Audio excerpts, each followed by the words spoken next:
ባለን እኔ በመጀመሪያ መሳይ ያው የአማራ ህዝብ ትግል እንግዲህ ከታች ወደ ላይ ነው ህብረተሰብ የፈጠረው ትግል ነው ሲባል ብዙ አደረጃጀቶች ይፈጥራል ማለት ነው። ይሄን በተግባር ያየነው ነው። የተለያዩ አደረጃጀቶች ወደ 100 የሚጠጉ አደረጃጀቶች ተፈጥረው እንግዲህ ያ ሄዶ እድገቱን ጠብቆ አንድ ድርጅት በሂደት መወለድ አለበት ቶሎ መወለድ አለበት የሚል ከፍተኛ ድምጽ ነበረ እና ምት በስቶ ጉጉት በስቶ በአማራ ህዝብ ዘንድም በኢትዮጵያውያንም ዘንድም ብዙ የኢትዮጵያ ወንድም እህቶቻችን ይጠይቃሉ። እንዴት ነው ለምንድን ነው ፋኖ ተጠናክሮ መጥቶ ከኛ ጋር ወደኛ ጥሪ ያደርግም ወይ የሚሉ አሉ ኢትዮጵያውያንና ሲጠበቅ የነበረው መጨረሻ ላይ ይሄ ፍሬ በመታየቱ እኔ በጣም ደስ ብሎኛል።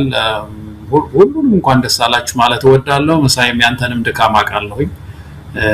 honestly speaking ከዚህ ከሚዲያውን ባሻገር ይሄ ተቋም ይፈጠር ዘንድ ብዙ ስትጥር ነበረ። እንዳንተ ሌሎችም በጣም ብዙ ዋጋ የከፈሉ ሰዎች አሉ ግፊት በማድረግ ማለት ነው። አንተ በቀጥታ ካሜራዎቹ ጋር ግንኙነት ስላለህ ብዬ ነው ያነሳው። ሌሎችም እንደዚሁ መከራቸውን ሲያዩ የነበሩ እዚህ ሀገርም ሲሰበሰቡ የነበሩ ደብዳቤ ይጽፋሉ፣ ኮሚቴ ይፈጠራል እና በጣም ተቸግሮ ነበር ዲያስፖራው እና ያ ጊዜ አልፎ አሁን ይሄንን ዜና በመስማታችን እንደ ኢትዮጵያዊነታችን ኮርተናል። በእውነት በጣም ነው ደስ ያለኝ። እንግዲህ ከዚህ በኋላ ይሄ ተቋም መሳሪያ ነው አይደለም። እንግዲህ ድርጅት የሚባለው ድርጅት ኢንስትሩመንት ነው፣ መሳሪያ ነው። አንድ ትልቅ ዓላማ አለ፣ ትልቅ ግብ አለ። ይሄንን ግብ ለመፈጸም የሚያስችል መሳሪያ ነው እና ይሄንን መሳሪያ በአግባቡ ተጠቅሞ ፍኖተ ካርታውን አዘጋጅቶ የፖለቲካ ራዕዮቱን በደንብ አርቅቆ አሳምሮ ይሄንን ትግል በአጭር ጊዜ ውስጥ ለድል ማብቃት ደግሞ ትልቁ ሁለተኛው ምዕራፍ ነው የሚሆነው ማለት ነው። የመጀመሪያው ምዕራፍ በእውነት በድል ተጠናቋልና እጅግ በጣም ነው ደስ ያለኝ መሳይ ታሪክ ስሰማ። ገለታው እንግዲህ ተቋም ነው እንዳልከው ተቋም መውለድ በጣም ከባድ ነው። አንዴ መሰረቱ ከተጣለ ከዛ በኋላ ስራዎቹ ብዙም የሚከብዱ አይደሉም። ያው ብዙም የሚከብዱ አይደለም ሲባል አልጋ ባልጋ ይሆናል ማለት አይደለም። ግን ተቋምን መሰረትን የመጣል ያህል ከባድ ነገር የለም። ያንን መሰረት ጥለዋል፣ ተመስርቷል። ፋኖ ችግር የለም ማለት አይደለም። ችግሮች አሉ፣ አሁንም ችግሮች ይመጣሉ። ይሄንን ተከትሎ ከውስጥም ከውጭም የደነገጡ በአላማው የማያምኑ ሲገቡም የነበራቸው የተለየ ተልዕኮ ያላቸው አሁንም ችግር ሆኖ መምጣታቸው አይቀርም። ዋናው ነገር መሰረቱ የተጣለበት ሁኔታ እንዴት ነው የሚጸናው የሚለው ላይ አሁን ይሄንን ያመጡ አካላት በደንብ አስበውበት የሰሩት እንደሆነ በቅርበት እንረዳለው። ያ እንደሚሆንም አምናለሁ። ነገር ግን ምንድነው አሁን ከዚህ ተቋም የምንጠብቀው? ምን መደረግ አለበት? እንግዲህ አንዱኑ ተባለ አንድ የሆኑበት ሁኔታ ምንድነው? ተባበሩ ወይ ተሰባበሩ በሚለው ብቻ ግፊት አይደለም፣ ስለሚያስፈልግም ጭምር ነው።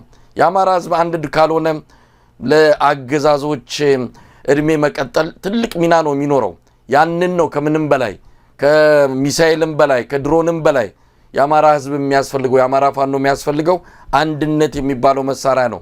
ያ እጁ ገብቷል፣ ታጥቆታል። ከዚህ በኋላ ብዙ ስራ ያስፈልጋል። ግን ጥንቃቄውንም አጠቃላይ ሁኔታውንም ተረድተው ምክንያቱም ተስፋ ያደረገው የአማራ ህዝብ ብቻ አይደለም፣ በፋኖ ትግል የኢትዮጵያ ህዝብ ጭምር ነው። ትናንትና ይሄ ከተበሰረ በኋላ ጥር 9 ቀን ማለት ነው ደስታቸውን የሚገልጹት በአማራ ክልል ብቻ ያሉ ኢትዮጵያውያን አይደሉም፣ በየቦታው ነው። ለኛ የሚደርሰን የስልክ መልእክት እንዲሁ ሲከታተለው ነው የነበረው።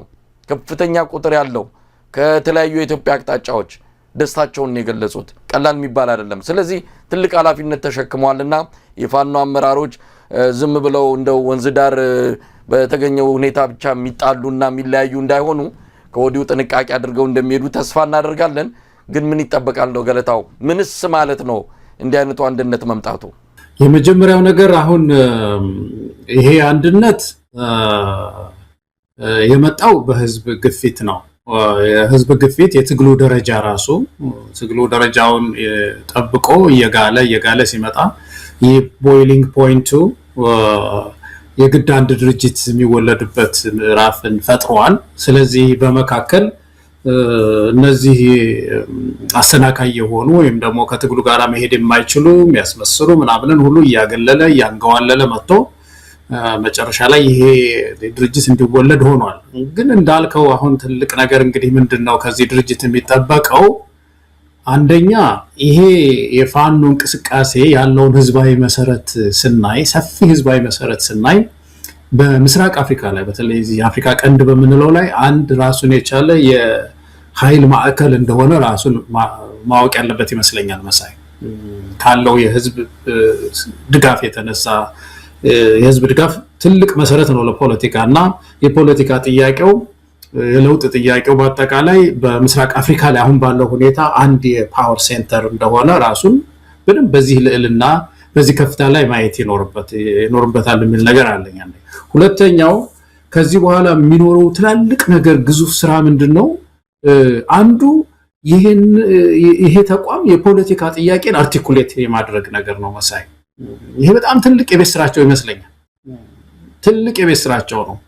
አንዳንድ ጊዜ ከመፈክር ያለፈ በትግል ጊዜ በተለይ ወታደራዊ እንቅስቃሴ ጊዜ የሚያግዙ የመፈክሮች ሊኖሩ ይችላሉ እና ሳይመረመሩ ግን በኋላ ባዶ ሊሆኑ ይችላሉ እና ግን የፖለቲካ ክፍሉ በደንብ ይሄንን የፋኖን ፍኖተ ካርታ ሊያረቀው ይገባል።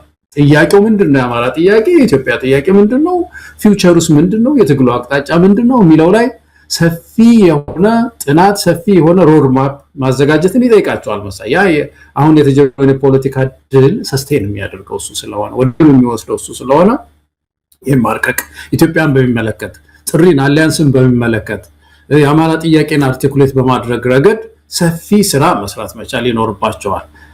አንዱ ያ ነው። ሁለተኛው ወታደራዊ እንቅስቃሴውን በአግባቡ መምራት ነው መሳይ። እንግዲህ ከዚህ በኋላ ወታደራዊ እንቅስቃሴው የፖለቲካ ካፒታል አግኝቷል፣ ታጥቋል።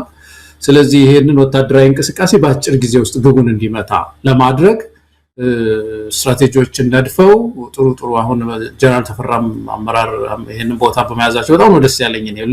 ብስለት ያለበት ስራ እንደተሰራ አይቻለሁኝ። ሲሰጡት የስልጣን ክፍፍልም መግለጫቸውንም ሳይና ስለዚህ ወታደራዊ እንቅስቃሴውንም ወለድል የማብቃት ስራ ከዛሬ ጀምሮ ይጠብቃቸዋል ማለት ነው። በዚህ ሁኔታ ውስጥ የአማራ ህዝብ እንዳይቆይ ከዚህ በኋላ የኢትዮጵያን አላያንስም ጥሪ ደግሞ በቅርቡ እንዲመጣ፣ ምክንያቱም ይሄ የጋራው ቤታችን አካባቢ ብዙ ጊዜ ያልነው መሳይ ፋኖ አንድ ድርጅት ፈጥሮ እንደው አገር ለመመስረት አይደል ወይም ደግሞ አማራን ነፃ አውጥቶ ባህር ዳርን ይዞ ቁጭ የሚልበት አውድ የለም ኢትዮጵያ ውስጥ።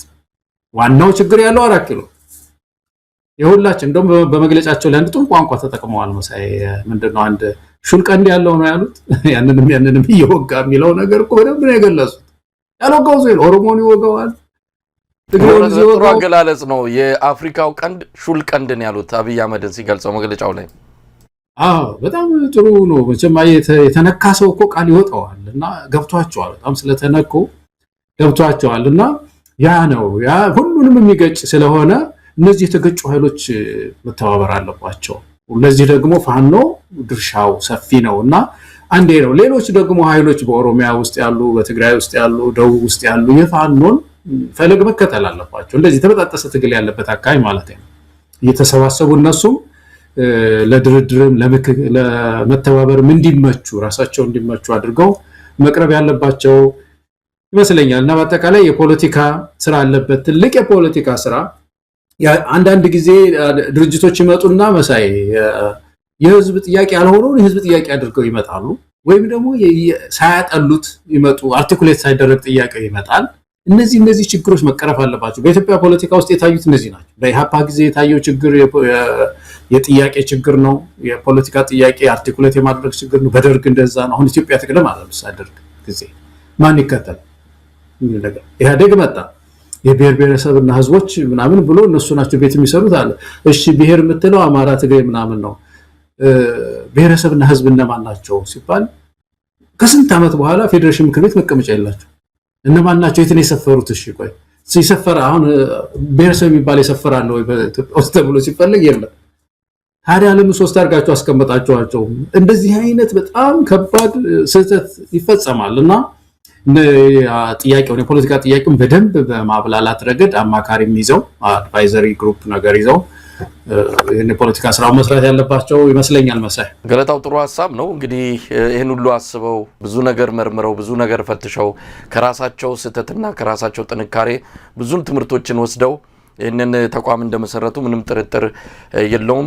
እንዳልከው ክፍተቶች እንዳይፈጠሩ በተለይም ደግሞ ትልቅ አደራ ስለተሸከሙ ይሄ አደራ በተለያዩ ምክንያቶች እንዳይጨናገፍ ከማንም በላይ ኃላፊነት አለባቸው። አንድ ግለሰብ አይደሉም። እያንዳንዳቸው ራሳቸውን በከፍታ ላይ ማስቀመጥ አለባቸው። በኢትዮጵያ ደረጃ ብቻ ሳይሆን ምስራቅ አፍሪካ ላይ ሁነኛ ኃይል ሆኖ እየወጣ ነው ፋኖ። እውነት ለመናገር ይህንን ለማጋነን አይደለም። አሁን በአሁኑ ሰዓት በተሻለ ዝግጅነት፣ በተሻለ ጥንካሬ፣ በተሻለ ተልዕኮ ጠንካራ ተቋም የፋኖ ተቋም ነው። የአብይ አህመድ ሰራዊትም አይደለም። የአብይ አህመድ ሰራዊት ቅጥረኛ ሆኗል። ለተባበሩት አረብ ኤሚሬትስ ያደረ የአብይን ዙፋን ለማስጠበቅ የተመሰረተና የሚንቀሳቀስ ተቋም ነው። ኢትዮጵያ የሚጠብቅ ኢትዮጵያን የሚያድን አይደለም። ስለዚህ ፋኖ ከዛ የተሻገረ ዓላማና ራዕይ ሰንቆ መነሳት አለበት። እንደዛም እያደረጉ እንዳለ በመግለጫቸውም በደንብ ነው የጠቀሱትና ኃላፊነታቸውም ከምንም በላይ ኃላፊነታቸውና ከፊት የሚጠብቃቸውን ነገር ከተረዱ አክብደውና በደንብ አድርገው አግዝፈው ካዩት ለራሳቸውም ለአእምሮም ለስነ ልቦናም ብቁ የሆነ ዝግጅት አድርገው የሚገቡበት እንደሚሆን ይታመናል። ያንን ነው የምንጠብቀው። በተረፈ የሚጎነትል አይጠፋም። አሁንም ከወዲሁ ያው አንድነት ሲመጣ ሚንጫጫ ብዙ ነው። አገዛዙ መንደር ብቻ አይደለም። ከወዲሁ እየተንጠባጠቡ የወረዱ ቅርብ ወራጆች እነዚህ አሁንም በተወሰነ ደረጃ የመጣውን አንድነት ለማጠልሸትና የተለያየ ስያሜ የተለያየ የማናጋትና የመበጥበጥ ስራ መስራታቸው አይቀርም። በተለይ በዚህ በማህበራዊ ሚዲያ በተስፋፋበት ዘመን ብዙ ነገሮችን ልናይ እንችላለን። በኤአይ ቪዲዮ በተለያዩ ድምጽ በማስመሰል አገዛዙም እንደዚሁ በሚቆጣጠራቸው የቴሌኮሙኒኬሽን መሳሪያዎች አማካኝነት አንዳንድ ነገሮችን ወደፊት ሊያመጡ ይችላሉ። ያንንም በደንብ ነቅቶ በመጠበቅ የመጣውን አንድነት የመጣውን ተቋም ማጽናት ይገባል። በዚህ አንጻር ብዙ አማካሪዎች እንዳሏቸው ከግራ ከቀኝም ብዙ ነገር በነገራችን ላይ እነዚህ ፊት ለፊት የሚታዩት ብቻ አይደሉም። በመላው ዓለም ይህን ትግል በተለያየ ድጋፍ በተለያየ መልኩ አብሮ የቆመ ኢትዮጵያውያን ቁጥር የትየለሌ ነው። ብቻቸውን አይደሉም። ስለዚህ የሙያም ሆነ የተለያዩ ድጋፍ ከፈለጉ ወይም ደግሞ ያስፈልጋቸዋል ያንንም የሚሰጡ በርካታ ኢትዮጵያውያን ተዘጋጅተው እየጠበቁን ያሉትና እኔ ከዚህ በኋላ ወደ ኋላ የሚመለስ ነገር የለም። በቃ ዋና የሚጠበቀው ነገር ተደርጓል።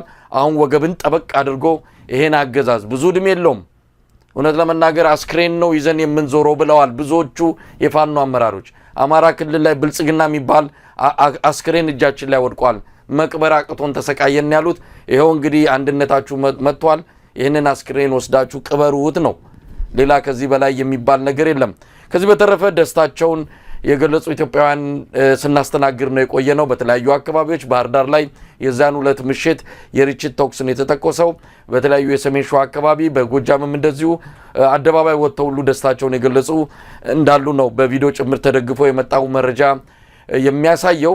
ከዚህ ባሻገር የተለያዩ ድርጅቶችን በመላው ዓለም የሚገኙ የደስታ መግለጫ አስተላልፈዋል። ከአማራ ዲያስፖራ ግሎባል ፎረምም እንደዚሁ መግለጫ ተሰጥቷል። የደስታ መግለጫ ነው። ይሄ ጊዜ እንዲመጣ ላደረጉ ግለሰቦችና የተለያዩ ተቋማት ምስጋና የቀረበበትን መግለጫ እንደዚሁ ደርሶናል።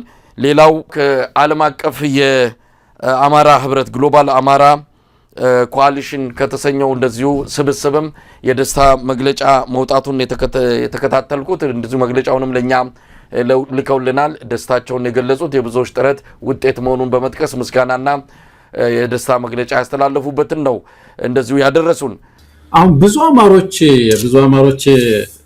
ስታነጋግራቸው ምንድነው የሚሉት? የአማራ ህዝብ ለድል የሚያበቃው ነገሮች ሁሉ ከባቢው ተመቻችተዋል። ህዝባዊ ድጋፍ ነው አለው በሰፊው። ራሱ ትግሉ የተፈጠረው ከታች ነው። የሚያስፈልገውን አቅርቦት አቅርቧል። ህዝቡ ውጭ ሀገር ያለውም አገር ቤትም ያለው ሁሉም አቅርቧል። የጎደለው ነገር አንድ ነው። እሱ ምንድነው? አንድ የተባበረ ሊደርሺፕ ነው የተቸገር ነው። በእርግጥ እውነት ነው ትግሉ ከታች ስለመጣ ዝም ብሎ በአንድ ጊዜ እንደው ከፍተኛ ተቋም መውለድ ያስቸግራል። ግን ያም ሆኖ ደግሞ እየዘገየ መጣ። በዚህ መካከል የአማራ ልጆች ሳይማሩ ቀሩ። ወጣቶች ትምህርት አይማሩም፣ ህፃናት ትምህርት ቤት አይሄዱም። ማህበራዊ አገልግሎት ተቋርጧል፣ ንግድ ተቋርጧል። ስለዚህ የአማራ ህዝብ እስካችሁ እየተቀበረ ነው ያለው የሚለው ነገር የብዙ ኢትዮጵያውያን የብዙ አካባቢ ተወላጆች አማሮች ሐሳብ ሆኖ ነበር መሳይ። ስለዚህ በዚህ መካከል እንግዲህ አንድ ትልቅ ችግር ተፈታ፣ ተቋሙ ተወልዷል ሲባል እንዴት ደስ አይላቸውም? እንዴት ደስ አይልም? አንድ ምዕራፍ እኮ ተጠቃለለ ማለት ነው። ውጭ ሀገር ያለውም እኮ ትግሉን ለማገዝ ሲነሳ በየትኛው ቋት ነው ምልከው፣ እንዴት አድርጌ ነው ፋኖን ማግዘው ሲል እኮ ቻናል አያገኝም እኮ በቃ በየትኛው መንገድ ማአት ብትስጣሽ አደረጃጀቶች ናቸው ያሉት፣ የትኛው ጋር ላግዝ የሚለው ነገር በጣም ያስቸግረዋል። አሁን ሁሉ ነገር መስመር ስለያዘ የውጭ አደረጃጀቱንም ፋኖ አሁን መስመር ስለሚያስይዘው ይሄ ተቋም እርዳታዎችም ድጋፎችም በዚህ መስመር ያልፋሉ የሚለው ነገር በራሱ ሪሶርስን ለማሰባሰብ የሚያስፈልገው ሪሶርስ ለማሰባሰብ ብዙ ችግር ነው የፈታው። ከዚህ የተነሳ ነው የብዙ ሰው ደስታ ብዬ የማስበው። ልክ ትግሉ ያሸነፉ ያህል ነው በጣም ብዙ ሰው የተሰማው። አይ ሆፕ ይሄ ነገር እንግዲህ ፍሬ አፍርቶ በቅርቡ መሳይ ከሌሎች ኢትዮጵያውያን ወንድም እህቶቻችን ጋር ሆነው ሁሌ የምንናፍቀው ነገር መሳይ በጣም የምንናፍቀው ነገር አሊያንስ ነገር ተፈጥሮ እንደው ኢትዮጵያ ቢነጋላት በእውነት እንደው ብያስባለሁ። አሁን በዚህ እንደው እንዲሆኑ መቀጠል አይቻልም እኮ መሳይ። ኢኮኖሚ ጉዳይ ስናየው፣ ኑሮውን ጉዳይ ስናየው፣ ህብረተሰቡን ብሶት ስናየው ሊበቃ ይገባልና እነዚህ የተደራጁ ኃይሎች ሁሉ ልክ እንደፋኖ በሌላም አካባቢ ያሉት የተጠናከሩ ወደ አንድነት መምጣት ይኖርባቸዋል። ገለታው እንግዲህ የአማራ ፋኖ ብሔራዊ ንቅናቄ ምስረታን ተከትሎ ከያቅጣጫው የሚመጡ መልእክቶችን በተለይም ደግሞ የንቅናቄው አመራሮች ከህዝቡ ምን ይጠብቃሉ? ያው በመግለጫቸው የጠቀሱት አለ፣ ለተለያዩ የህብረተሰብ ክፍሎች ያስተላለፉት መልእክት አለ፣ ለዓለም አቀፉ ማህበረሰብ እንደዚሁ የተናገሩት አለ። ያንን አስመልክቶ ሰፋ ያለ ቃለ መጠይቅ እንደሚሰጡ ቃል ገብተዋል። እሱን እንከታተላለን። በጣም ወሳኝ ነው። ጥንቃቄ ይደረግ የሚለውን ነገር በተመለከተም ከተለያዩ ወገኖች ጋር እንደዚሁ ስንወያይ የነበረውን ሁኔታ በጣም የሚያስታውሱት ነው። ብዙ ውጣ ወረዶች እንዳለፉ ያንን ግን ወደ ግብና ውጤት ለመቀየር አሁንም ጠንክሮ መስራት እንደሚገባ በተለይም ደግሞ ከትርክት አንጻር ይሄ መረጃ ከማቀበል ከተለያዩ እንቅስቃሴዎች አንጻር አሁን ድርጅት መልክ ስለያዘ ዝም ብሎ የተበታተነና የተበጣጠሰ የመልእክት ወይም ደግሞ ትርክት መኖር የለበትም። ከአንድ ቋት የሚወጣ መሆን ይገባዋል። ለዚህም ለዛም መግለጫ የሚሰጡ ለዚህም ለዛም መረጃ የሚያሸልቁ ሰዎችን ወዲያውኑ ወደ ሀዲዱ ወደ ሰልፉ ማስገባት የተቋሙ ተቀዳሚ ተግባር መሆን አለበት። አገዛዙ በግራ በቀኝም መቦጥቦጡ አይቀርም። በዚህም በዛም የሆኑ ነገሮችን ማድረጉ አይቀርም። ለዛ ነገሮችን ዝግ አድርጎ አንድ ወጥ የሆነ አመራር ማዕከላዊነቱን የጠበቀ አሰራር ሊከናወን ይገባል። ወታደራዊ ትግል ነው። ወታደራዊ ትግል ላይ ብዙ ጥንቃቄዎች የሚያስፈልጉ እንደሆነ ይታመናል። የሚታገሉትና ባላንጣቸው የአብይ አህመድ አገዛዝ ነው። ምንም ይሉኝታ የሌለው ኢትዮጵያን ለማጥፋት እስከ መጨረሻው ለመሄድ ምሎ የተገዘተ ይህንንም በአደባባይ የሚናገር በጣም ጨካኝ አረመኔ አገዛዝ ጋር ነው የሚዋጉት።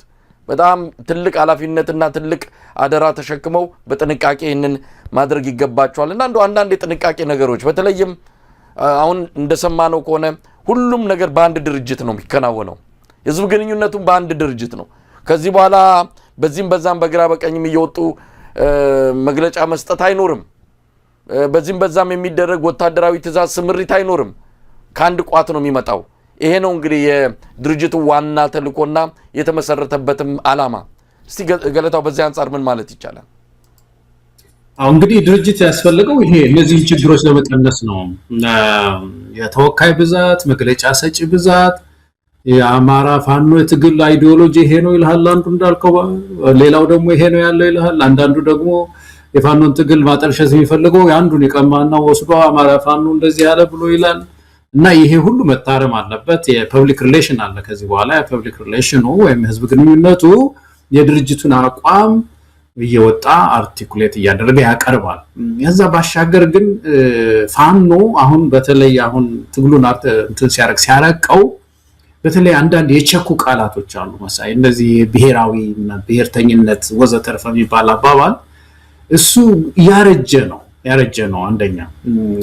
ሁለተኛ የአማራ ህዝብስ ጥያቄ አሁን አገር ስጡኝ አይደለም ወይም ደግሞ የራሴ ክልል ፍጠሩልኝና በዛ ክልል ላይ አማራ የሆነ ሰው ያስተዳድረኝ ሌላን ሰው ነቅሽ ላውጣ ከክልሉም አይደለም። እንደዚህ አይነት ጥያቄ የለውም አማራ። እንደውም ከክልሉ ውጪ ያሉ በማንነታቸው የተጠቁ ነው አንዱ የአማራ ህዝብ ጥያቄ። ስለዚህ እነዚህን ጥያቄዎች የማጥራት ስራ መሰራት አለበት ፋኖ ላይ የሚለው ነገር በጣም ዋና ጉዳይ አንከር ይመስለኛል ወደፊቱ። አሁን በተለይ ይሄ ፖሊሲ ጥናት ምርምር እስክንድር ጎበዝ ነው በዚህ ነገር ላይ እሱ ያንን ቦታ እንደያዘ ስላየሁኝ ነው።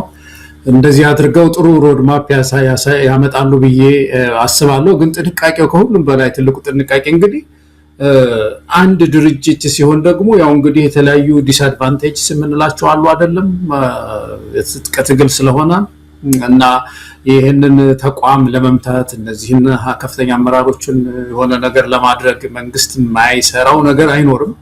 ስለዚህ ዙሪያውን በእውነት የብረት አጥር ሆነው ህዝቡም ሊጠብቃቸው ይገባል። እነሱም ጥንቁቅ ሆነው ይህን ክፉ ጊዜ ያልፈው የአማራን ህዝብ ትግል ጫፍ የማድረስ ኃላፊነት አለባቸው።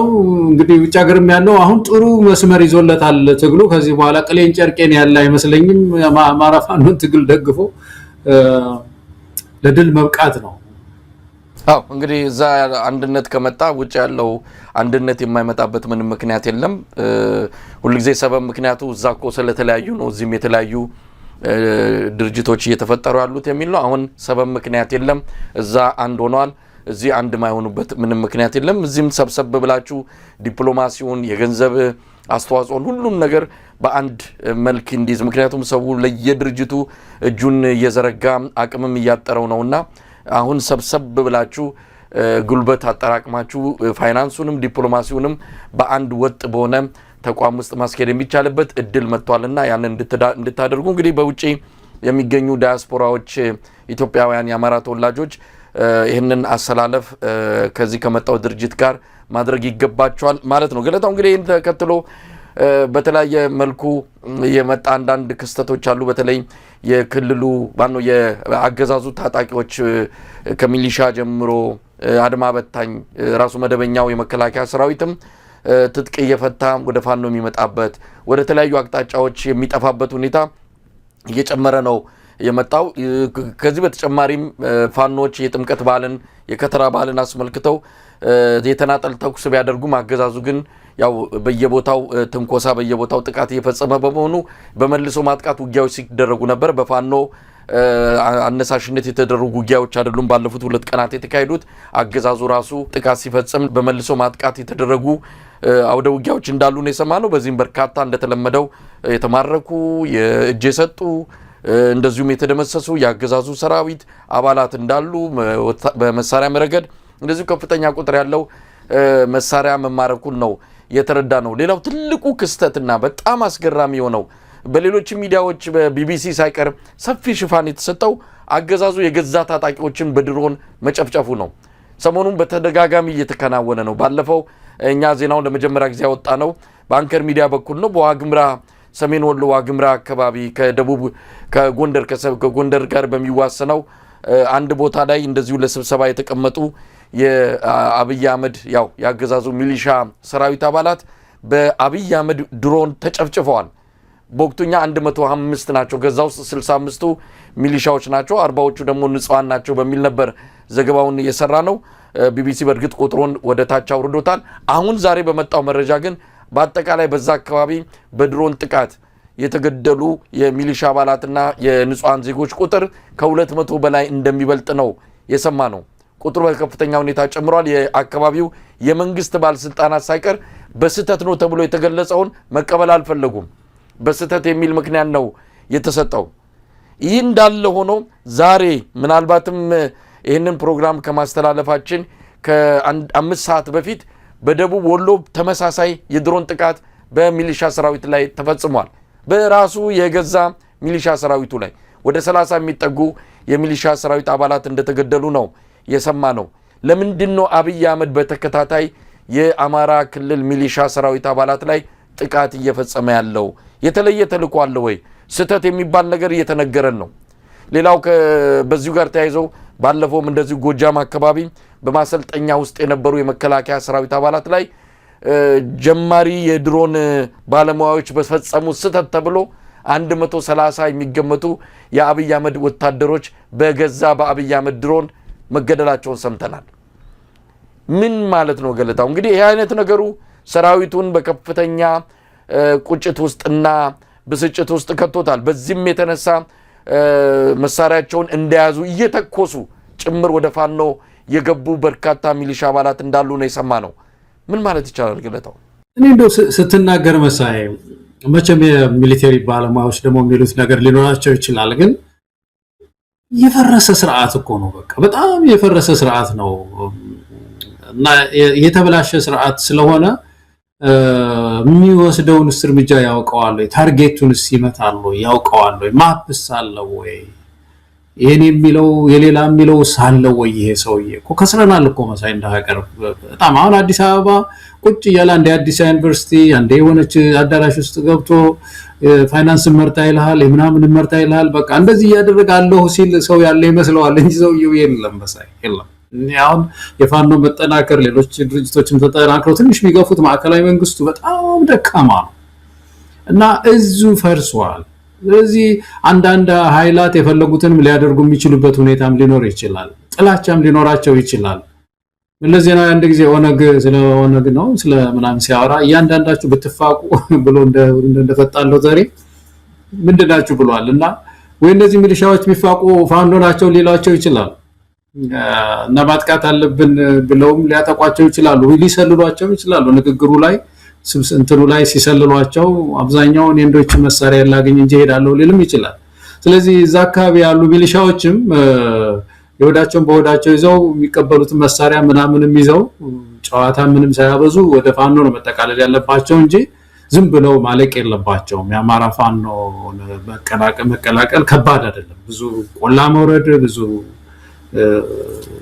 ከባድ ሰርጥ ይባላል በእኛ ሀገር። እሱን መሻገር አያስፈልግም። በቀላሉ ፋኖን ማግኘት ስለሚቻል እናንተ አማራ ውስጥ ያላችሁ ሚሊሻዎች ተመልከቱ እየሰራ እንደሆነ ይሄ ሰውዬ ትንሽ ቅር የሚለውም ሰው እንኳን አይደለምና እጃቸውን ስጡ ነው ማለት የምንችለው። ግን ስርዓቱ ፈርሷል። ይሄ የድሮን ጥቃት ታርጌት የመታበት ጊዜ የለም። ሁሌ እንከታተላለን መሰለኝ አይደለም። ታርጌቱን መጥቶ የፋኖን ሰራዊት በመግታት ረገድ ይሄን ሚና ተጫወተው የምትለው የለም። ሲቪሊያንስ ነው የሚጨፈጭፈው። ሄዶ ደግሞ መጨረሻ ላይ የሚሰለጥኑ የራስ ወታደሮች ናቸው የሚላቸውን ሚሊሻዎች ነው እየጨፈጨፈ ያለው። አንዳንዱ ደግሞ ዝም ብሎ ነው ሜዳ ላይ ነው ጥሎ የሚፈነዳው እና በኢኮኖሚው እያከሰረና ያለው በወታደራዊ ነጥብ ግን የለውም። እያመጣ ያለው ያስመዘገበው ያለው ነጥብ የለውም። እንደው ይሄንን ነው ማለት የምችለው መሳይ። ሚሊሻው እጁን መስጠት ነው ያለበት። የአማራ ክልል ያለው የመንግስት ታጣቂ ሚሊሻና አድማ በታኝ አሰላለፉን አስተካክሎ ወዴት እንደሚሄድ የወሰነ ነው የሚመስለው። በተለያየ መልኩ መረጃዎችንም እየተከታተልን ነው። ፋኖ አንድ ስላልሆነ ነው ወዴት እንሂድ? ፋኖ አንድ ቢሆን ወደ ፋኖ እንሄዳለን። አሁን የተለያየ አደረጃጀት ስላለ የተጠናከረም እንቅስቃሴ ስለሌለ የሚል ነገር ያነሱ ነበር። ሰበብ ምክንያት ነበራቸው። አሁን ያ ሰበብ ምክንያት የለም። ይኸው ፋኖ አንድ ሆኗል። አንድ ትልቅ ብሔራዊ ንቅናቄ ተመስርቷል። ስለዚህ ሰበብ መደርደር የለም። ከዚህ በኋላ የእናቴ መቀነት አደናቀፈኝ ማለት የለም። ያው መሳሪያውም የተሰጠ ካለ ሁሉን ነገር ይዞ ወደ ፋኖ ትግል መቀላቀል ነውና እኔ እድሉ ተመቻችቷል። ከዚህ በኋላ በእርግጥ የሚቀርብ ምክንያት አሳማኝ አይደለም። ያው ከስርዓቱ ጋር እስከ መጨረሻው እንሄዳለን ያሉ አሟሟታቸው እንኳን የማያምር ነው። አሟሟታቸው እንኳን ለወሬ እንዳይበቃ ተደርጎ በድሮን ነው የሚጨፈጨፉት። መጨረሻቸው ታሪክ እንደሌላቸው ተደርጎ ነው የሚያበቃው። ስለዚህ ይህንም በደንብ መረዳት ያለባቸው እንደሆነ ይታመናል። ገለታው ወደሚቀጥለው ርዕሰ ጉዳይ እሄዳለሁ። የወልቃይት ሰቲት ሁመራ ጉዳይ ነው።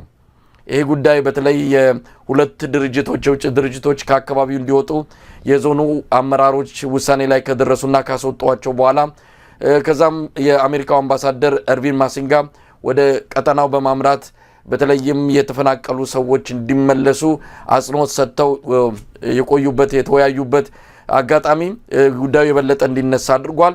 ከምንም በላይ ደግሞ የጌታቸው ረዳ መግለጫ ነው። የፌዴራል መንግስቱ የወልቃይት ሰቲት ሁመራ አስተዳደር እንዲፈርስ ወስኗል፣ ስለዚህ ይፈርሳል የሚል በሪፖርተር ጋዜጣ ላይ የወጣን አንድ ዘገባ ተከትሎ የወልቃይት አስተዳዳሪዎች ምላሽ ሰጥተውበታል። የተለያዩ የአማራ ብልጽግና ሰዎችም ሳይቀር በጉዳዩ ላይ ተቆጥተዋል። ለማንኛውም ጌታቸው ከየትም አላመጣም ያልተባለ ወይም ደግሞ ምንም ከመሬት ተነስቶ ነገር አይደለም። ይሄንን አጀንዳ ያነሳው የሚያውቀው ነገር ስላለ ነው። ስለዚህ አብይ አህመድ ያንን አካባቢ ለማመስ አንድም እንደ ካርድ የሚጠቀምበት ቀጠና ነው። ምናልባት እስከ መጨረሻው ነገሩ እየገፋ ከመጣ ያንን አስተዳደር በማፍረስ ሊቆጣጠረው ይችላል። ለዋት እንኳን ባይሰጥ ራሱ በመቆጣጠር የተለየ አስተዳደር ከልሎ ከዛ ካለው ሀብትም ከተለያየም ነገር ዝርፊያ ውስጥ ከወዲሁ የገቡ ናቸው። የአብይ አህመድ ጀነራሎች እዛ አካባቢ ካለው ከሰሊጡም ከምኑም እየዘረፉ እንዳለ እንሰማለን። ስለዚህ ያንን አካባቢ ለመቆጣጠር በተለያየ መልኩ መጫወቻ ካርድ አድርጎ የሚጠቀምበት ቀጠና ነው። ለማንኛውም አሁን ፍጥጫው እየጠነከረ መጥቷል። በተለይ ጌታቸው ረዳ ቀጠናው አስተዳደሩ ይፈርሳል ካለ በኋላ ከወዲህ ወዲያ የሚወረወሩ ቃላቶችን እየሰማን ነው። የዞኑ አስተዳዳሪ አቶ ሸተ ደምለው የተናገረው ነገር አለ። እንኳን ሊፈርስ የምናጠናክረው አስተዳደር ነው ያለው፣ የሚጠናከር እንጂ የሚፈርስ አስተዳደር የለም ሲል ነው ምላሽ የሰጠው። በዚህም በዚያም ያው የቃላት ውርወራው ተጠናክሮ ቀጥሏል። ገለታው አይ ቲንክ አሁን ናማ በተለይ ፋኖ መጠበቅ ያለበት ነገር ይሄ ይመስለኛል መሳይ።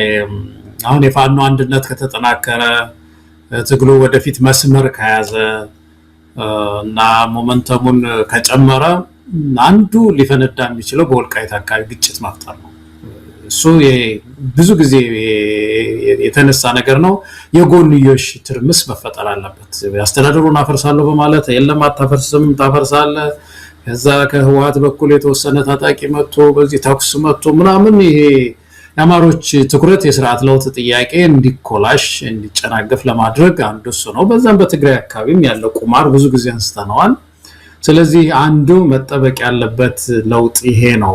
እንዳልከው የፖለቲካ ቁማር ስለሆነ ወቅት እየጠበቁ እንዲፈነዳ የሚያደርጉት ነው። የተቀበረ ቦምብ ነው፣ ቦምብ ብለው ያስቀመጡት ነው። በመሰረቱ ይሄ የወልቃይት ጉዳይ ብቻውን ተነጥሎ የሚታይ አይደለም። ኢትዮጵያ ውስጥ ልክ እንደ ወልቃይት አይነት ጊዜ እየጠበቁ ብሔርን ከብሔር የሚያጋጩ ቦታዎች አሉ። የታወቀ ነው። ይሄ ሞያሌ ጉዳይ አንስተናል ባለፈው። ድሬዳዋ አለ፣ በሶማሌና በኦሮሚያ በኩል ግጭት አለ፣ ቦታ አለ። በደቡብ በሁሉም አካባቢዎች ትናንሽ ቦታዎች አሉ።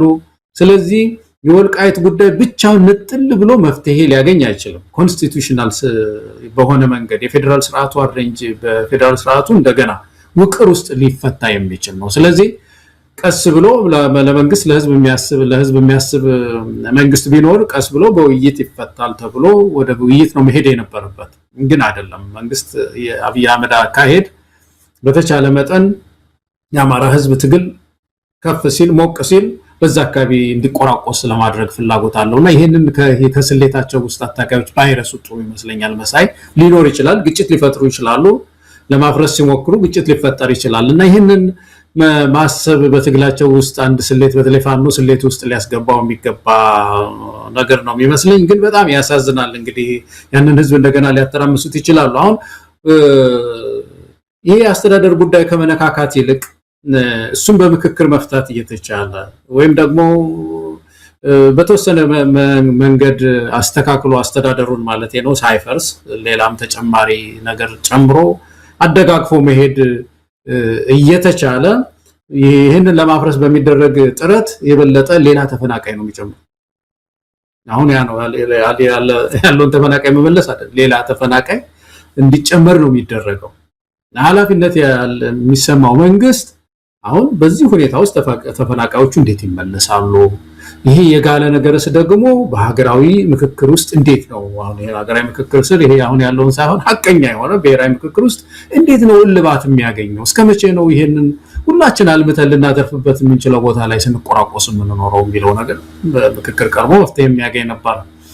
ዞሮ ይቺ የፖለቲካ ቁማር መጫወቻ ስለሆነች ጌታቸው በአንድ በኩል በተለይ ከትግራይ አካባቢ ያጣውን ድጋፍ ለማግኘት ተቆርቋሪ በመምሰል እዛ ከክልሉ ተባሯል እና ልናፈርሰው ነው ፌደራል መንግስቱን አማክሬ ልናፈርሰው ነው በሚል እዛ ድጋፍ ለማግኘት ጥረት እያደረገ ነው ያለውና ባለፈው ያነሳነው ነው እነዛ አራት ሰዎች በተለይ ቁማርተኞች ናቸው ወልቃይት ላይ ጌታቸው ደብረጽዮን አረጋ ከበደ አብይ አህመድ እና እንደ ኢትዮጵያ ህዝብ የአማራ ህዝብ የትግራይ ህዝብ ይሄንን ሁሉ ጊዜ ማሰብ አለበት የሚለው ነገር ማስተላለፍ ነው እንችል የሚመስለኝ መሳይ እንግዲህ በዚህ የወልቃይት ጉዳይ እንዲሁ አንተ እንዳልከው ነው የተቀበረ ፈንጂ ነው አብይ አህመድ በፈለገ ጊዜ ሊያፈነዳው አስተካክሎ የቀበረው ፈንጂ እንደሆነ ይታወቃል ህወሓቶችም በቅጦ የተረዱት አይመስልም አሁንም የክልሉ ጊዜያዊ አስተዳደር ፕሬዝዳንት ጀነራል ታደሰ ወረደ ሽሬ ላይ የተናገሩት ነገር ምንም የሚጠቅም አይደለም በዚህ መልኩ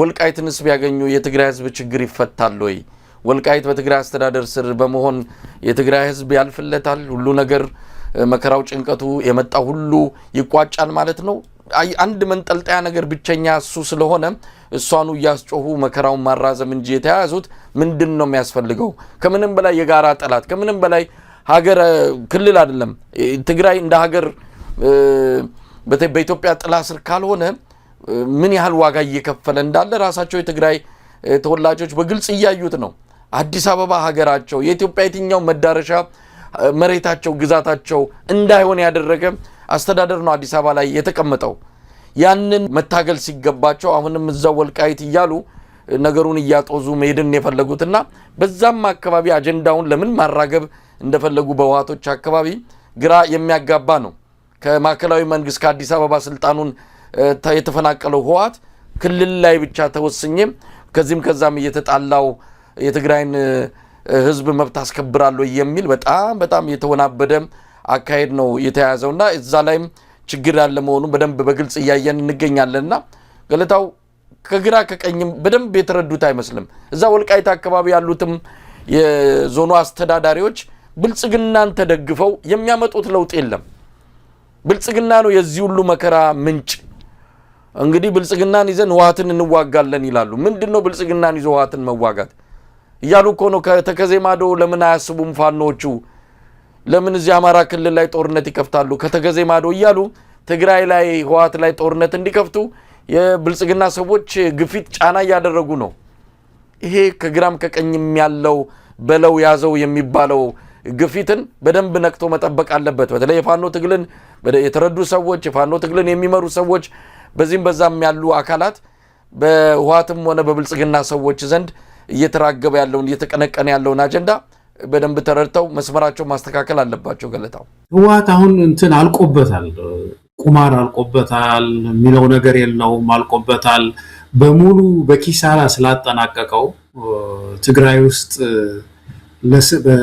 እንደው አለው አሁን ምርጫ ቦርድ ምንም የለም ብሎታል ብዙ ክፍልፍል ወጥቶ ተቃጥሏል ግን ያሉት እነ ደብረጽዮን ተሰብስበው አለን የሚሉት የወልቃይትን ጥያቄ በማንሳት ወልቃይት አካባቢ ምዕራብ ትግራይ ወደ ነበረበት መመለስ አለበት ምትል የፖለቲካ መጫወቻ ሷናት ያለች ብለው ነው የሚያምኑት የትግራይ ህዝብ ወጣቱ በተለየኝ አሁን ከመቼውም ጊዜ በላይ የተረዳ ይመስለኛል መሳይ የትግራይን ህዝብ የሚያከል ኢትዮጵያን የመሰረተ ህዝብ ኢትዮጵያን አሳጥቶ ቀበሌ አንድ ለቀበሌ እየተዋደኩልህ ነው ይለዋል ለአንድ አካባቢ ቀበሌ ወልቃይት ማለት ነው ሙያሌን አሳጥቶ ሌላውና ጎንደርን አሳጥቶ ጎጃምን አሳጥቶ አዲስ አበባን አሳጥቶ የትግራይ ህዝብ ባለፈው ያልነው ነው መሳይ ድንበሩ ሙያሌ ነው የሞተላት ሀገር ናት አታጥቡት በዚህ በሆነ ቁና በቅቡ ሆነች ሳህን ውስጥ አይደለም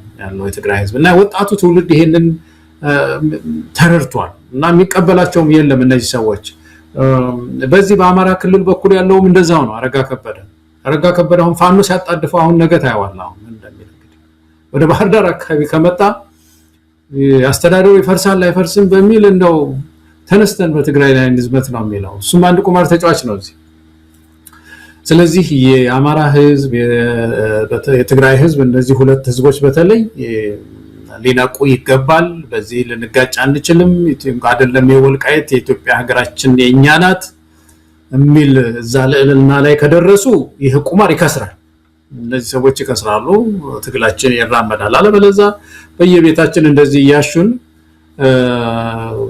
በዚሁ በችግር በመከራ ላይ እንቆያለን መተባበር ያግድ ያስፈልገናል መሳይ ግን ያልነው ነው አሁን ትልቁ ነገር የወልቃይት ጥያቄ ብቻውን በዚህ ሰዓት ሊመዘዝ አይችልም የሚል ፖለቲከኞችም ይህን ጥያቄ ማንሳት አለባቸው መሰለኝ ተመዞ ለብቻውን የለም እሱን የሚመስል ማአት ችግር ነው ያለው ኢትዮጵያ ውስጥ ብዙ ቦታ ነው ያለው ችግር ስለዚህ አጠቃላይ ሀገራዊ መፍትሄ ነው ሊመጣ የሚገባው የሚለው ፓርቲዎችም እንደዚህ አይነት መግለጫዎች ማውጣት ያለባቸው ይመስለኛል ገለታ ወደ ሌላው ርዕሰ ጉዳይ እንሄዳለን የፕሬዝዳንት ዶናልድ ትራምፕ ደብዳቤ እንደዚሁ ከሰሞኑ በስፋት ከተነሱ ጉዳዮች አንዱ ነው ፕሬዝዳንት ዶናልድ ትራምፕ ለግብፁ አቻቸው አልሲሲ የጻፉት ደብዳቤ ነው ግልባጩ ለኢትዮጵያ ፕሬዝዳንት ታዬ አጽቀሥላሴ ለሱዳኑ መሪ አልቡርሃን እንደዚሁ በግልባጭ የተላከላቸው እንደሆነ ነው ያየነው ዋና መልእክቱ አሜሪካ ሁለቱና ሀገራት ውስጥ የተፈጠረውን በሁለቱ ሀገራት ማለት የተፈጠረውን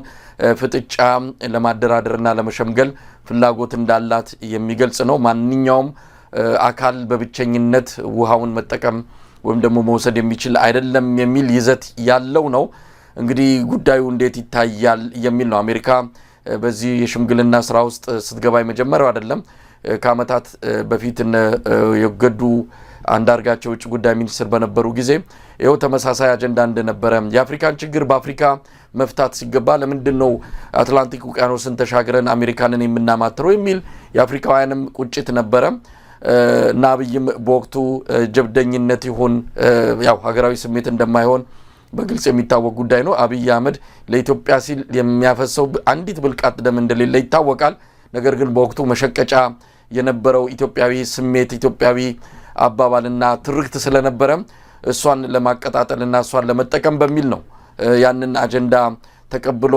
ያስተናገደው በወቅቱ ዋጋ ከፍሎበታል በርግጥ አሁን ደግሞ እንዲህ አይነት አጣብቂኝ ውስጥ ገብቷል ብዙ ነገሮች በከሰረበት ብዙ ችግሮች አብይ ደጃፍ ላይ በተቆለሉበት በዚህ ወቅት ላይ ፕሬዝዳንት ትራምፕ እንዲህ አይነት ነገር ይዘው መጥተዋል እስቲ ደብዳቤው ምንድነው አብይ አህመድ እስካሁን ይፋዊ የሆነ ምላሽ ተሰጣ አይመስለኝም ምናልባት ካለ ከተከታተልክ ትነግረኛለህ ግን በጣም አጣብቂኝ ውስጥ ነው የተገባው ግብጽ ለግብጽ የሚያደላው የአሜሪካ ዲፕሎማሲ ለግብጽ የሚያደላው የአሜሪካ ብሔራዊ ጥቅም ምናልባትም ኢትዮጵያ ምን ልታገኝ ትችላለች አብይ አህመድስ ምን እርምጃ ሊወስድ ይችላል ተቀብሎ አሜን ብሎ በአሜሪካ አደራዳሪነት የቀረበውን ግብዣ እዛ ሂደት ውስጥ ይገባል ወይስ እንደያኔው አሻፈረኝ ይላል እስቲ ገለታው ምን ማለት ትችላለህ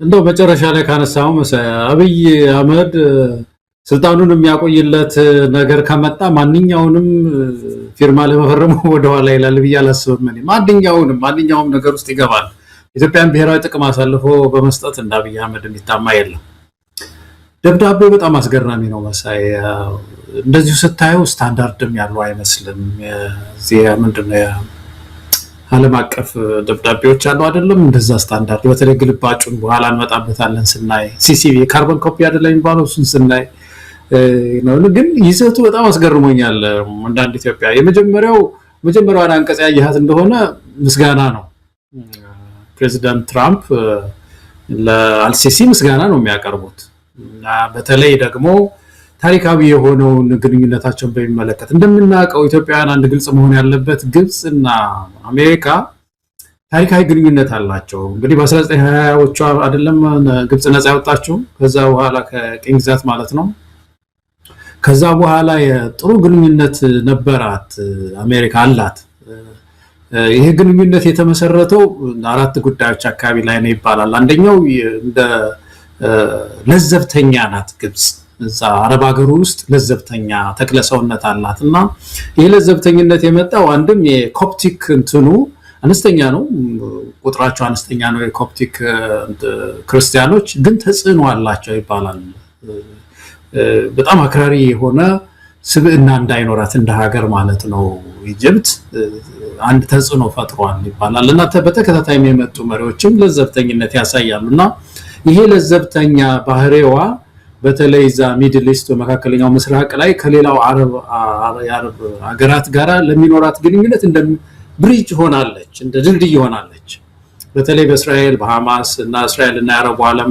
ግጭት ሲፈጥር ግብጽ ናት የሚጠቀሙባት እና ይሄ በዚህ ከፍተኛ ግንኙነት የነበራት ሀገር ናት ያላት ሀገር ናት እስካሁን አንዱ እሱ ነው ሁለተኛ የስዊዝ ካናልን በተመለከተም እንደዚሁ አሜሪካ በጣም ተጠቀምበት አካባቢ ነው ትላልቅ ጦር ጀቶች ያዙ መርከቦች ሳይቀር የሚያልፍበት ነው እና ከዛ አንፃርም ግንኙነት አላት ከፍተኛ የንግድ ግንኙነትም አላት ጸረ ሽብር ላይ ማብረው ይሰራል እና እንግዲህ ምን ሆነ ይሄ ግንኙነት ያላት ሀገር በመሃል በ2011 አካባቢ አይደለም ያ እንትን የመጣው የዚህ አረብ ስፕሪንግ የሚባለው ሲመጣ እንደምታስታውሰው የዚህ የሙስሊም ብራዘርሁድ ተነስቶ ነበር ግብጽ ውስጥና በዛ ጊዜ ትንሽ የማፈንገጥ ነገር አሳይታለች ግብጽ እና ትንሽ አክራሪነት የማሳየት ነገር ነበር ብዙ አልቆየም ወዲያው ባመቱ ነው የወረደ መፈንቅለ መንግስት የመጣው ግን በዛ ጊዜ ከአሜሪካ ጋራ ትንሽ የሻከረ ግንኙነት ተፈጥሮ ነበር በዛ ጊዜ መለስ ዜናዊ ደግሞ እዛ ምንድነው አልሸባብን ዋጋለው ብለው ወደ ሶማሊያም ደግሞ ቀደም ብለው የሄዱበት ጊዜ ነበር በዛ ወቅት ነው ይሄ ግድብ የተገነባው እንግዲህ አሜሪካ ምንድነው የምትጫወተው የሚለው ነገር ለማሳየት ነው ያመጣሁት መሳይ የአባይ ግድብ እንዲገነባ ድጋፍ ሰጣ ነበር አሜሪካ እንደውም ፕሬዝዳንት ትራምፕ ባለፈው ገንዘብ ሁሉ አዋጣናል አላሉ እኛ ያልሰማነው ታሪክ ነው ደግሞ የኛ ገንዘብ ገንዘብ አለበት አሉ ደግፈናል አሉና እንዲገነባ ደግፋለች ማለት ነው እና ተገነባ ከዛ በኋላ እንግዲህ ከግብጽ ጋር ያለው ግንኙነት እንደገና ተመልሶ እየመጣ ያ የድሮ ማለት ነው ይሄ በመካከል ያለው ለዘብተኝነት እና የመጀመሪያው ምዕራፍ ላይ ምንድነው የሚሉት በሐማስ እና በእስራኤል መካከል ያለውን የተኩስ አቁም ስምምነት ስለ ያለዘቡሉ ስላሉ እጅግ እናመሰግናለን ካሉ በኋላ እንግዲህ ያ ተክለ ሰውነቷ ግብጽ እየተመለሰ ሲመጣ ምን አሜሪካ ምን እያደረገች ነው ማለት ነው እንግዲህ ያንን ግድብ ደግሞ እዚህ የአባይን ግድብ እንደገና ከፍተኛ ኢንተረስት እዛ ላይ ግብጽ ስላላት ያንን እንደመጫወቻ አድርጋ ልትጠቀምበት ስትፈልግና ያለና ፕሬዝዳንት ትራምፕ እንግዲህ በመጀመሪያ ምስጋና ካደረጉ በኋላ ለውለታ ሽመልስ ማለት ያልኩ ይሄንን ስላደረግሽልን ግብጽ ለውለታ ሽመልስ በኢትዮጵያ በኩል ያለውን ይሄንን የግድቡን ጉዳይ እኔ መካከል ገብቼ ሚዲዬሽን ስራ ሰራለሁና ታስቢ አይነት ነገር ነው መሳይ እና ይሄ ነው የገረመኝ እኔ ለግብጽ እንደዚህ ለውለታሽ ምላሽ ለዋልሽልኝ ውለታ እኔ ደግሞ ይሄንን ግድቡን ጉዳይ እንደገና ጉዳይ አድርጌ ይዤዋለሁ ነው እንደውም ደብዳቤው የሚለው አሁን በጣም መጀመሪያ ላይ ነው ጉዳይ ከፍተኛ ጉዳይ አድርጌዋለሁ ነው የሚለው ፕሬዝዳንት ትራምፕ እንደዛ ይላሉ ነው የሚለው እና ያ ጉዳይ እንግዲህ የራሱ ኢምፕሊኬሽን አለው ማለት ነው ግብጽ መለስ ስትልና አሜሪካ ለምትፈልገው ጉዳይ ታዛዥ ስትሆን ይሄ ወደዚህ ዘወርተልና ይሄንን አባይ ግድብ እንደማሳያዣ ልታረጋው ነው ማለት ነው ግብጽ ስታቆርፍ ደግሞ ምን ታረጋለች ማለት ነው አሜሪካ ከግብጽ ጋር ያላት ግንኙነት ጥሩ ካልሆነ ወደ ኢትዮጵያ ትመጣለች ማለት ነው አሜሪካ ኢትዮጵያ መጣ ደግሞ ይሄንን ግድብ ማስፈራሪያ ልታረጋው ነውና ይሄንን አይ ቲንክ ኢትዮጵያውያን መረዳት ያለብን ይመስለኛል ሁለተኛው መሳንተ ተጨምርበታል የሲሲው ነው ይልቅ በጣም ትልቅ ፖለቲካል ኢምፕሊኬሽን ያለው ይሄኛ ነው ከዚቶ በላይ ይሄ ምንድነው ካርቦን ኮፒው ያደረጉት እንግዲህ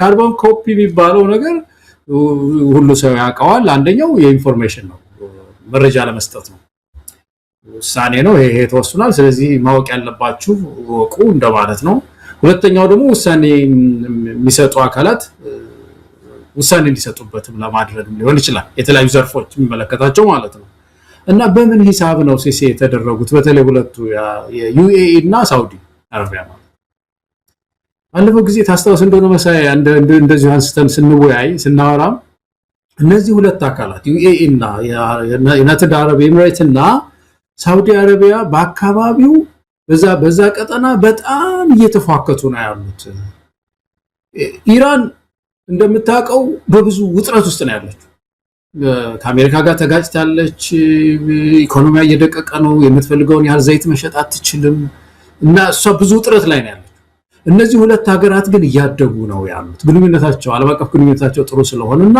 ኢነርጂ አላቸው እዚህ አካባቢ ለመቆጣጠር ይፈልጋሉ በአካባቢ ላይ የበላይ ለመሆን ይፈልጋሉና በዚህ ምክንያት የአረብን ስፕሪንግ አፍርሰዋል የአረብ ስፕሪንግ አሁን የመን ውስጥ እንዳይሰራ ሊቢያ ውስጥ እንዳይሰራ ሱዳን ውስጥ እንዳይሰራ አድርገው አሁን ይህንን ፓወራቸውን ስለሚያውቁ ነው ሲሲ የተደረጉት የሚል እምነት ነው ያለኝ። በጣም ያሳዝናል እኮ መሳይ። ደግነቱ እኮ ፕሬዚደንት ትራምፕ የዋህም ናቸው። ጽፈት ቤታቸውም የዋህ ነው። አልደበቀብንም። ይሄንን እኮ ውስጥ ታዋቂ ባደል በቀጥታ ሲሲ አድርገውልናልና እኛ የአባይ ተፋሰስ ሀገሮች አይደሉም እንግዲህ አይደለም እነዚህ ሁለቱ ለምን ሂሳብ ነው እነሱ ሲሲ የሚደረግላቸው ካርበን ካፕ የሚደረግላቸው የሚለው ነገር እኮ እንዴት ነው አይወያዩም ብለው እንዴት ገመቱን ራሱ ዋይት ሃውስ እንዴት ገመተን የሚለው ነገር ይገርመኛል በጣም። እና ዞሮ ዞሮ በፖለቲካ ሂሳባችን ውስጥ አሉ ማለት ነው በአባይ ግድብ።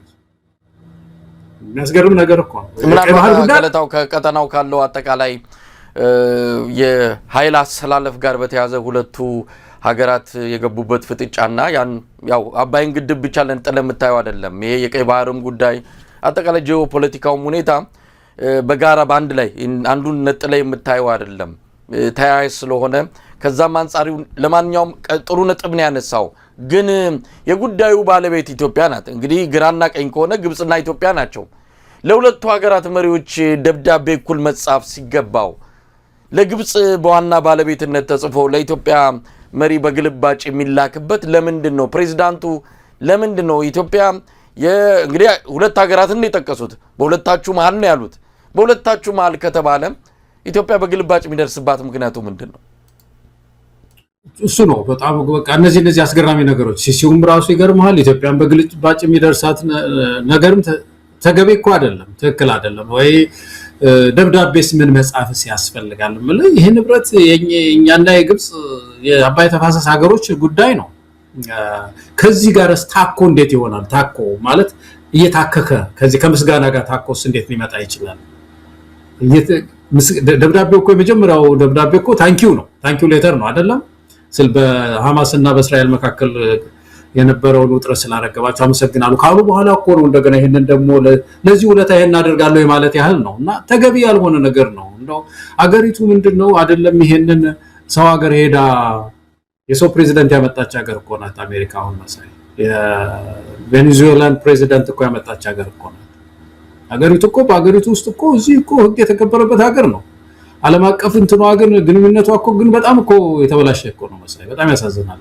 እዚህ ሀገር ታውቀዋለህ። ለምሳሌ በተለይ እናንተ ያላችሁበት አካባቢ ያው ቨርጂኒያ አለ፣ ዋሽንግተን ዲሲ ማነው ደግሞ ሜሪላንድ እንደዚህ እና አሁን ለምሳሌ ከቨርጂኒያ አንድ ሰው ጥፋት አጥፍቶ በመኪና እየነዳ ሊሆን ይችላል። ጥፋት አጥፍቶ እንደው ፖሊስ እየተከተለው አምልጦ እኮ ዲሲ ቢገባ እኮ ያ ፖሊስ እኮ ዲሲ ውስጥ ገብቶ እኮ ሊይዘው አይችልም። አይደለም ይሄ ህግ ጁሪስዲክሽን የሚባል ነገር አለ አይደለም? ሄዶ ተከትሎ ያ ፖሊስ እዛ ዋሽንግተን ዲሲ የቨርጂኒያ ፖሊስ ዋሽንግተን ዲሲ ገብቶ ወንጀለኛ መያዝ አይችልም። እንደዚህ ነው እዚህ ህግ የሚከበረው። ነገር ግን ሄደው ሌላ ሀገር ሌላ መሪ ሲያመጡ ታያለህና አሁን እየሆነ ያለው ዓለም አቀፍ ግንኙነቷ ማለት ነው የአሜሪካ ውጭ ግንኙነት በጣም የተተርማመሰ ነውና ይሄኛውም አሁን በዚህ ደረጃ ዝም ብላ ለግብጽ ልክ አባይ ግድብም የራሷም ያለ የሚመስል ያህል ነው ስታየው ደብዳቤውን ይዘትና ተገቢ ያልሆነ ደብዳቤ መታረም ያለበት ደብዳቤ ነው። ኢትዮጵያን ድምጻችን ልናሰማ እንችላለን። ግን ትልቁ ነገር የዚህ አሁን ያነሳው የሳውዲና የዩኤኢ ጉዳይ ያነሳው ነገር ነው መሳይ። ሁለቱ በጣም ተጽዕኖ ስላላቸው በፖለቲካ ስሌት ውስጥ ገብተዋል። አሁን ኢትዮጵያ ውስጥ የዩኤኢ እጅ በጣም ሰፊ ነው፣ በጣም ሰፊ ነው። የሳውዲ አረቢያ እጅ ግን ያን ያህል አይደለም። እኔ አሁን እስካሁን ችግር ውስጥ ያልገባ ነው ለዛ ይመስላል መሳይ። አሁን የመን ውስጥ ሁለቱም እጆች ጠንካራ ስለሆኑ ተጋጭተዋል። ሱዳን ውስጥ አሁን እንደዛው ትርምስ ነው ያለው። አሁን ከሶማሊያና ከምንድነው የወጣች ነው ከሌላ ከማና አካባቢ ከየመን የወጣች ነው ያለችው። እዛ ባሻገር ግን እኛ ሀገር ውስጥ ያላቸው ሚና መታወቅ መቻል አለበት። ፖለቲከኞች ይሄንን በደንብ መተንተን አለባቸው። እነዚህ ሁለት ሀገራት እየበጠበጡ ነው ያሉት። እንግዲህ የዚህ የአሜሪካው ፕሬዚደንት መሳይ ደብዳቤ ሳይ ተማርኩት ይሄንን ነው። ገለታው በነገራችን ላይ የግብፁ ፕሬዚዳንት አልሲሲ እና የሱዳኑ አልቡርሃን ለፕሬዚዳንት ትራምፕ ጥሪ አዎንታዊ መልስ በመስጠት ደስታቸውን የገለጹት በጣም እንቀበለዋለን፣ የእርሶን የአሸማጋይነት የአደራዳሪነት ሚና ተቀብለናል ብለው ምላሽ ሰጥተዋል። እስካሁን ከአብይ አህመድ አገዛዝ በኩል የተባለ ነገር የለም። እንግዲህ ይሄን ፕሮግራም እስከሰራንበት ጊዜ ድረስ ምላሽ አልተሰጠም። በእርግጥም አሳፋሪ ነው። በግልባጭ እንዲያውቁት ነው። ሲሲ ማለት ካርበን ኮፒ ማለት እንዲያውቁት ነው እንጂ ሌላ ጉዳይ አይደለም። ስለዚህ ኢትዮጵያ ዋና የዚህ ጉዳይ ባለቤት ዋና ተዋናይ ሆና በግልባጭ እንድታውቅ የመደረጉ ሁኔታ በራሱ በጣም ጉዳይ በደንብ ሊመረመርና ፕሬዚዳንት ትራምፕ ምን አስበው ነው ባለፈው ታስታውሳለህ ግድቡን ግብጽ በአውሮፕላን ልደበድብ ትችላለች ሁሉ ብለው የተናገሩበት ቀደም ሲልም አንተ እንዳልከው ለግድቡ ገንዘብ አሜሪካ ሰጥታለች ያሉበት ከግድቡ አንፃር የሆነ ሚና መጫወት የሚፈልጉ እንደሆነ ይታወቃል ፕሬዚዳንት ትራምፕ። ስለዚህ የኢትዮጵያ አቋም ምንድነው የሚለው ነገር እንዳለ ሆኖ አንዳንድ ወገኖች በተለይ ብልጽግና መንደር ያሉ ያው ለብልጽግና ፕሮፓጋንዳ ከፊት ተሰልፈው በተለያዩ የፖለቲካ መድረኮች ውስጥ እንደፈለጉ ሲተጣጠፉ የነበሩ ዛሬ ደግሞ ማለያቸውን ቀይረው ለብልጽግና የሚሰሩ አንዳንድ ሰዎች አብይ አህመድ ኢትዮጵያዊ ብሔርተኛ አድርገው ልክ ያኔ እሱ እንዳለው ከኢትዮጵያ ጥቅም ውጪ ዝንፍ ያለ ነገር ከመጣ አንገቴ ይቆረጣል እንጂ አሳልፌ አልሰጥም ብሎ የተናገረውን በማምጣት አሁንም ቢሆን አብይ አህመድ ለስልጣኑ ቢሆን ኖሮ አሳልፎ ይሰጥ ነበር የግድቡን ጉዳይ አሳልፎ እንዳልሰጠ አድርገው ሊነግሩን ይፈልጋሉ። የአባይ ግድብ ጉዳይ አብይ አህመድ ካይሮ ሄዶ የተፈራረመው ያው ሸጦታል ብሎ ጌታቸው ረዳ በተደጋጋሚ ይናገራል። ሸጦታል አልሸጦም የቃላት አገላለጽ ነው። ነገር ግን አብይ አህመድ ሄዶ ግድቡ አቅሙ እንዲያንስ በብዙ መንገድ ከተነሳበት ግድቡ መጀመሪያ ከነበረው ዲዛይን በጣም በወረደ ሁኔታ እንዲሰራ ያደረገው አብይ አህመድ ነው። እጅ ሰጥቷል። ያ ነገር አይገለጽም። ለማንኛውም አሁንም ኢትዮጵያዊ ብሔርተኛ ስለሆነ ከኢትዮጵያ ጥቅም ውጪ ዝንፍ ስለማይል እንጂ ቢፈልግ ኖሮ እኮ ሻዕቢያንም እነፋኖንም ሁሉንም አደብ የሚያስገዛ ስምምነት ተፈራርሞ አባይን አሳልፎ ይሰጥ ነበር ብለው አብይን ልክ ለኢትዮጵያ እንደቆመ ከዚህ ውጪ ለነ ትራምፕም ሆነ ለሌሎቹ ፊት የማይሰጥ ምንም አይነት ከኢትዮጵያ ጥቅም ውጪ እርምጃ እንደማይወስድ አድርገው ሊነግሩን ይፈልጋሉ። ኢትዮጵያዊ ሊያስመስሉት ይፈልጋሉ። ኢትዮጵያዊ ነው በተፈጠረበት በተወለደበት፣ ግን ለኢትዮጵያ ጥቅም የቆመ አይደለም። ለስልጣኑ ሲል ማንኛውንም ነገር ከማድረግ ወደ ኋላ እንደማይል ነው እየተረዳን ያለ ነው። ለማንኛውም እንዴት ማለት ይቻላል አብይ ቀጣዩ እርምጃ ምንድነው? እኚህ የብልጽግና መንደር ያሉ ማለያ የቀየሩት እንደሚሉት ነው ወይስ አብይ አህመድ እጅ ሰጥቶ በትራምፕ ሸምጋይነት ሊካሄድ የታቀደውን የአባይ ድርድር ይቀበለዋል? በመጀመሪያ ደረጃ ለአብይም ሲሲያ አልተደረገም። የሚያስገርመው ነገር ደግሞ አንዱ እሱ ነው። ምክንያቱም ደብዳቤው ሲሲ የሚደረገው ለአስፈጻሚ ነው፣ አስፈጻሚ አካል ነው እንግዲህ መሆን ያለበት።